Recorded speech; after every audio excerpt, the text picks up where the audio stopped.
My name is Misbah Abdallah. I'm a financial analyst and content manager at the global startup ecosystem. I'm so happy to moderate this session. Our theme for the session is the Caribbean career perspective and the investment ecosystem of the future. To help me with this discussion, we have Keisha and Elise. Welcome, welcome, and it's an honor for you to join and for me to join you on this panel. Let's start right away. I would like you to introduce yourself and share with me about your background and how it connects you with what you do now. Let's begin with Keisha. Oh, thank you so much for having me. Really excited and really enjoyed the first panel, such a lively discussion. So my name is Keisha Farnham. I'm the Director for Public Sector Projects with the CCSA, the Caribbean Climate Smart Accelerator.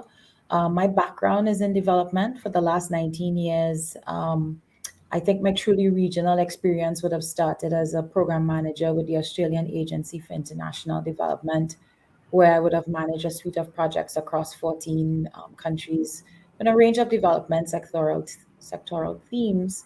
And then through my combined experience with AUSAID, Global Affairs Canada, the IDB, and now with CCSA, I've worked across 28 Caribbean countries. I think my climate change as a label for me would have started like about 5 years ago with my role as managing director for Walker's Institute for Regenerative Research, Education and Design. And it really just kind of cemented all the work that I had been doing, all my project management experience, because really climate change is at the intersection of all of the sectoral areas. And talking about the intersectionality of climate change as it relates to tourism, when I thought about this, it really, for me, I could describe it as this spider web that links all other sectors. So the blue economy, agriculture, energy sector, and I think the previous panel really hit on that. And the interaction between climate change and tourism is also not a unidirectional or a linear interaction. When we look at tourism, tourism is one of the biggest economic drivers for the majority of the region.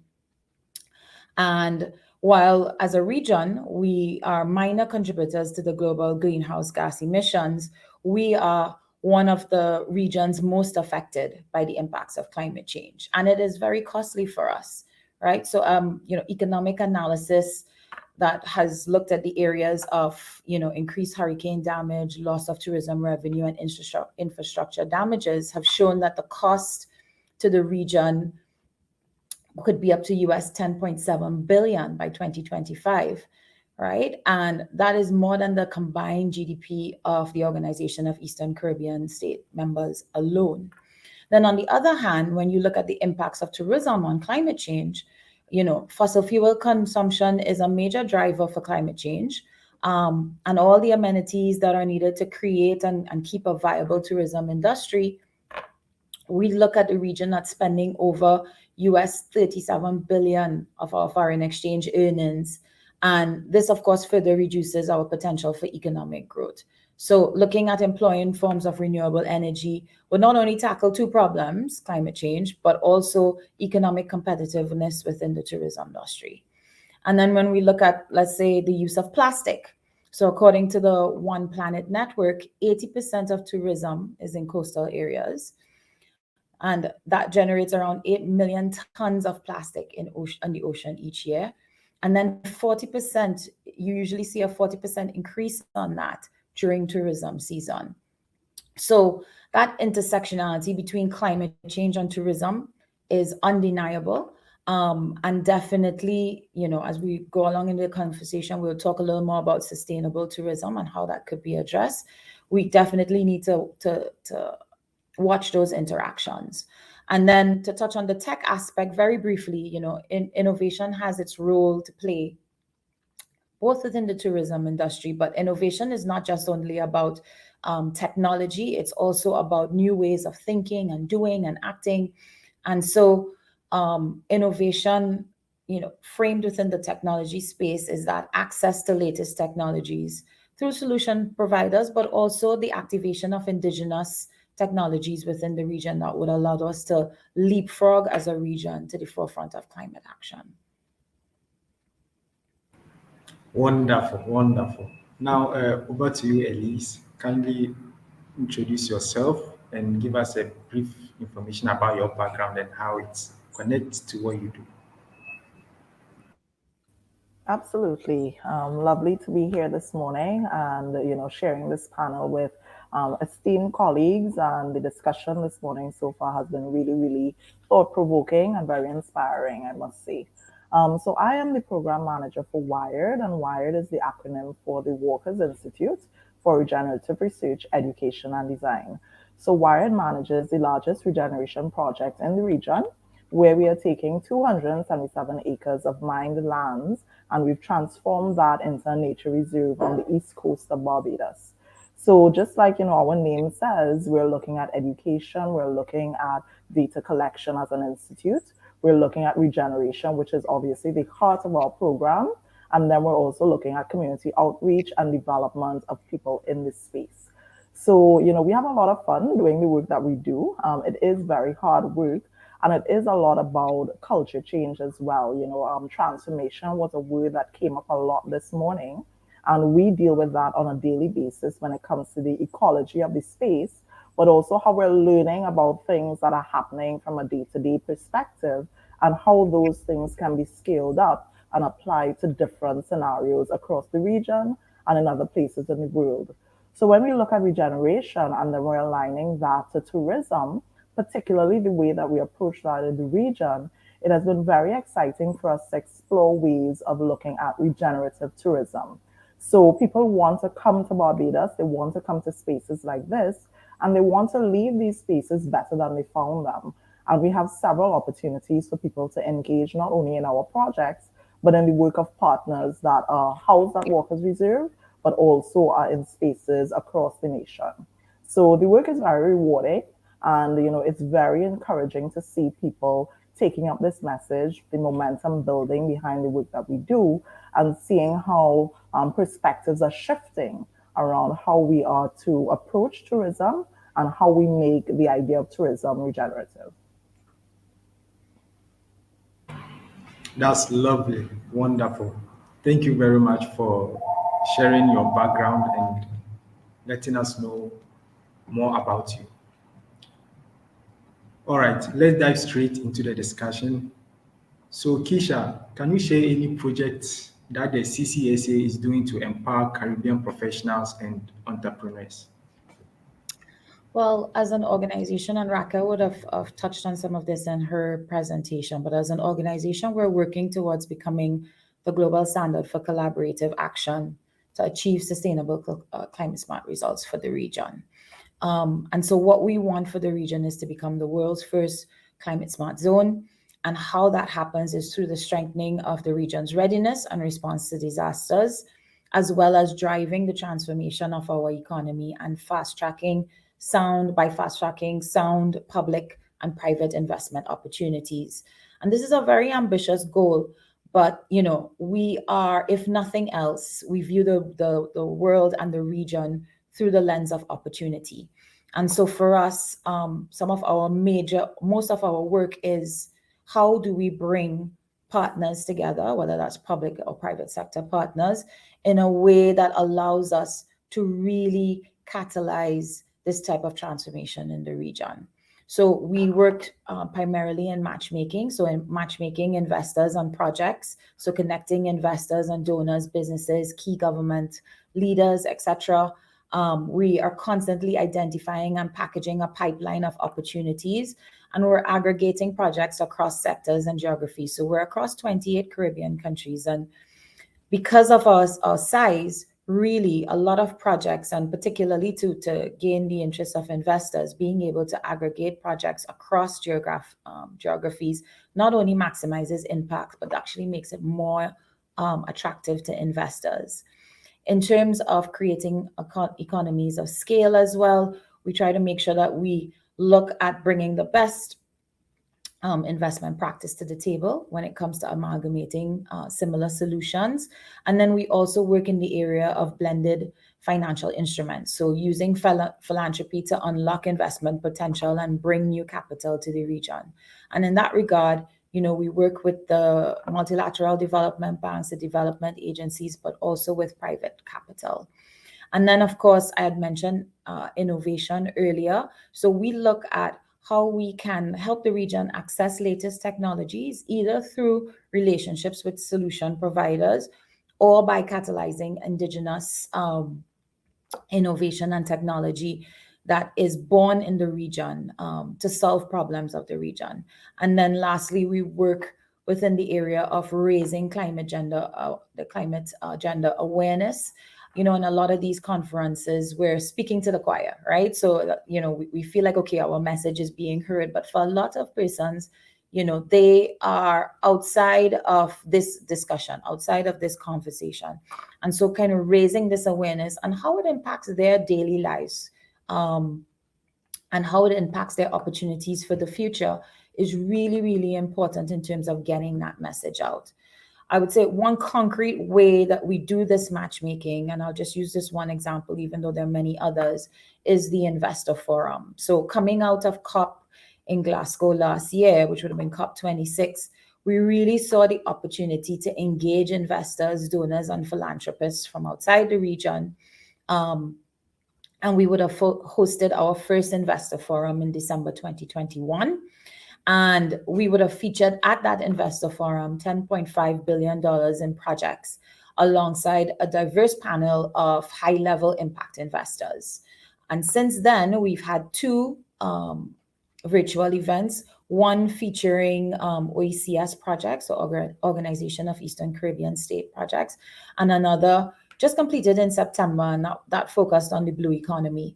And then for this year, we'll be hosting one in person live at COP as well in Egypt. And the aim of this event is not only just pairing investors with investment-ready projects, but there's also a measure of education that's happening too as well, not only for the project holders in terms of understanding what investors are looking for, but also in terms of climatizing investors as to what is the opportunities in the Caribbean, what is the Caribbean investment climate. And then, of course, there is that natural networking that happens out of that too as well. So introducing regional leaders to potential investors and helping to lay that platform for establishing and leveraging relationships in order to be able to facilitate the climate resilient investment activity. And so that's one of our major activities. And there's an ongoing process of vetting projects. And again, Raquel would have invited persons, and I would do the same, to go to our website and log into our portal and submit your projects there for matching with investment. That's amazing. That's amazing. Thanks so much for sharing, and I can't wait for the next investor forum. Now, moving on to Elise, I'm also curious about some of the programs and initiatives being carried out at WIDE. Can you share some with us? Absolutely. So one of our flagship initiatives is what we call the One Tree for Every Bajan program. So as I mentioned, we manage the regeneration project at Walker's Reserve. And if you think about this space that was, basically a desert, it was a sand quarry, and having to really make that into a vibrant space that could support, ecologies, habitats, a whole range of activities from a tourism perspective, there was a lot of work that had to be done to stabilize the soil, to add nutrients to the soil, and then bring, these ecosystems back to a space where they could support life.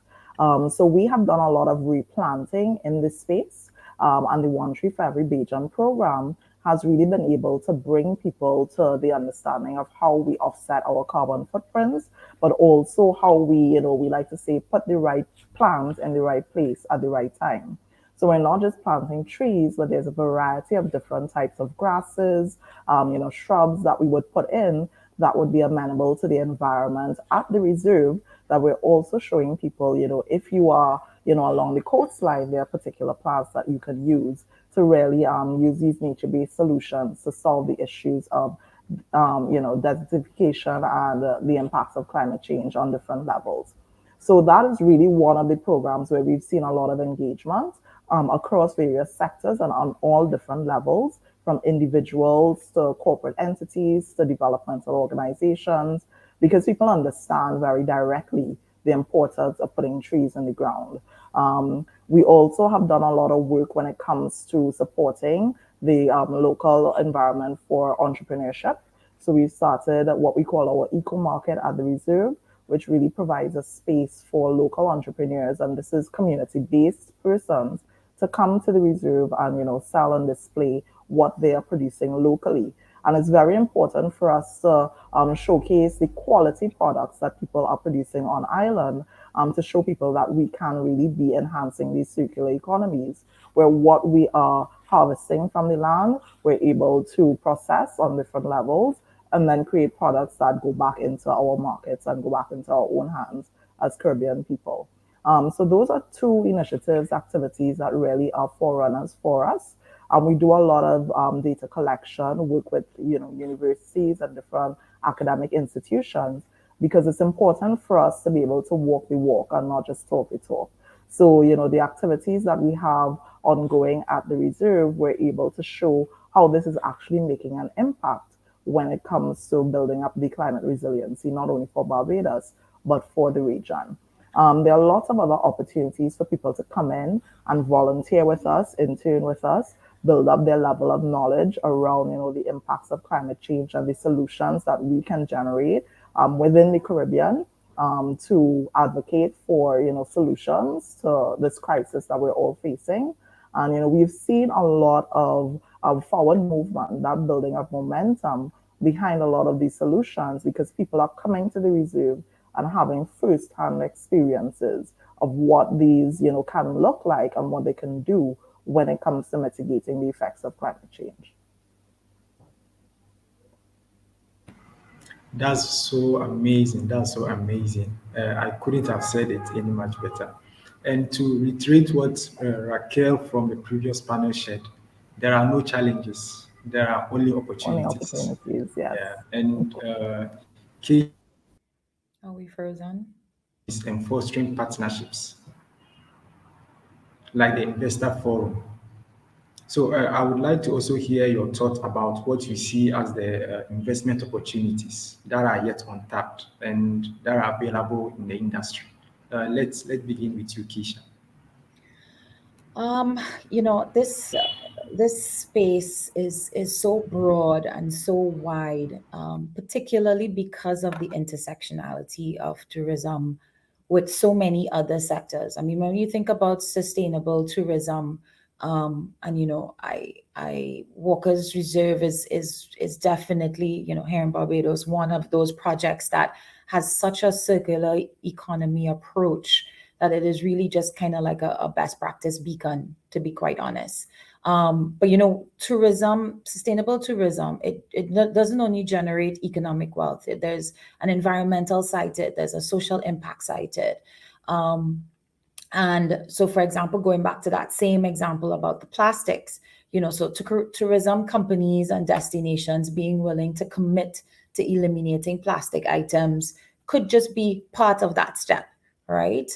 In terms of that intersectionality between tourism and climate change and reducing plastic use. They can innovate, make sure that, the plastics are either safely reused, recycled, composted, and circulate everything that they use to keep it in the economy and out of the environment. And one of the projects that we're working on at the CCSA that I'm really, really excited about actually has the perfect use for that type of plastic. And so in collaboration with CRDC Global, CCSA would have entered into an MOU earlier this year with this organization for the establishment of a Resonate plant. And basically what Resonate is that it takes all plastic. So what's considered dirty plastic, not just PET, which will be like your soft drink bottles and that kind of stuff, but it takes all kind of plastics, the kind of plastics that I know Elise and her team have cleaned off the beach at Walker's and collected like 3-4 skips of plastic, that type of plastic. And it turns it into a resin that can then be put into concrete that makes the concrete not only absorb more carbon from the atmosphere, but also makes it stronger, more flood resistant, etc.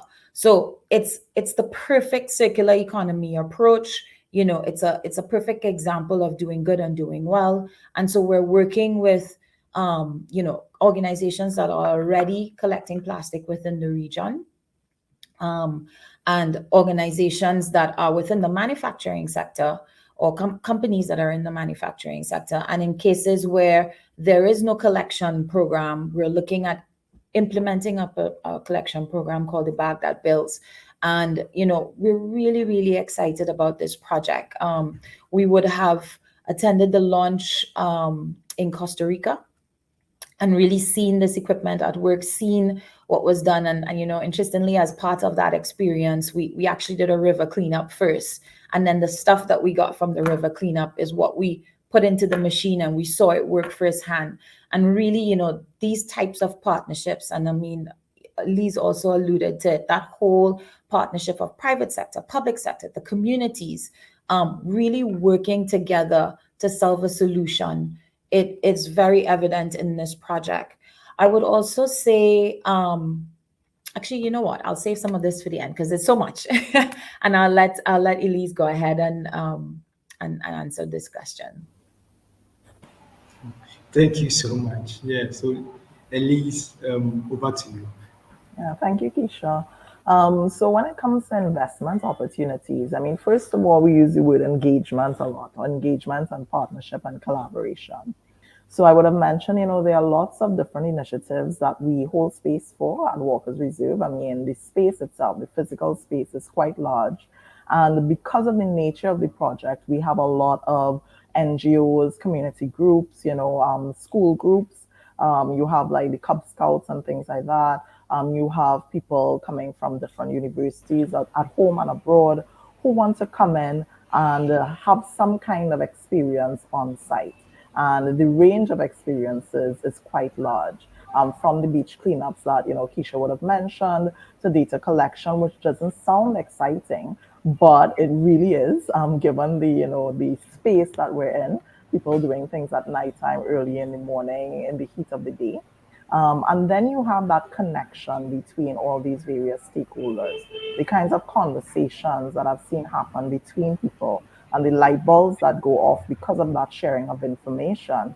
I think it's something that is really special and something that we always want to keep as a main part, a main component of the project when it comes to connection and collaboration. So when it comes to investment, we really encourage groups to be able to come and again experience the space firsthand, but also look at the work that we're doing and see how they can get involved. So that not only means, coming and visiting us physically, but sharing information about the work that we're doing, connecting us to people in this space, both at home and abroad. All of those, investments have been very valuable to the growth of the project and what we've been able to do as an organization. So, we have partners, stakeholders all around the world, just based on something they may have seen on social media or something they may have seen a partner share. So I always say, collaboration is the new currency, where yes, we're looking at getting that financial investment because we need it. We need that for the regeneration and the sustainability of the project. But there are other ways that people can contribute, and there are other ways that people can help this project move forward, and projects like ours, because we're not the only one in the region. We may be the largest, but there are several people trying to do things that are positive, that are going to move us forward when it comes to climate change agendas. And really, from a public awareness standpoint, we really have to have a cohesive voice, because that is really what is going to make an impact. Lovely, lovely, lovely. Thank you so much for this awesome insight that you are sharing, especially regarding the opportunities that are still available for individuals, entrepreneurs, project managers, and all the ecosystem combined. And still, I still want to know about some of the opportunities, either in person and virtual, that someone or a person can enroll immediately after this session. So any either in person or virtual, can you share any of these opportunities to us? Yeah, sure. Yeah. So going back to the One Tree for Every region, we've had conversations very recently, which are ongoing conversations with BTMI Europe, for example, and just, sharing one of our partnership opportunities where they have an initiative called Mindful Travel. And going back to that idea of regenerative tourism, people want to come and visit a space. Yes, they're enjoying the beach, they're enjoying food, but what kind of give back is there involved in their visit to this space? So, we offer the opportunity for people to come and have a tour, but then you can add a planting a tree to that tour. Or you can donate to, our restoration of the wetlands in the areas that we manage. So there's a very direct opportunity for people from a tourism standpoint to give back to the project. Walker's Reserve is also located in the Scotland district on the East Coast, and that is part of the national park system. So we are encouraging people to get out there, get into nature, have fun in nature. And we've just been through the pandemic where this wasn't available for young people, for children, for all of us. And we have seen, the benefits of people coming back into the space and being outdoors and really just being able to breathe and enjoy themselves in outdoor spaces. So I think from, that level of engagement, we do have tree planting, we do have our tours, we do have opportunities to volunteer when we do our beach cleanups, when we do our mangrove conservation activities. Walker's Beach, which is on the east of our property, is one of the more popular nesting sites for leatherback turtles.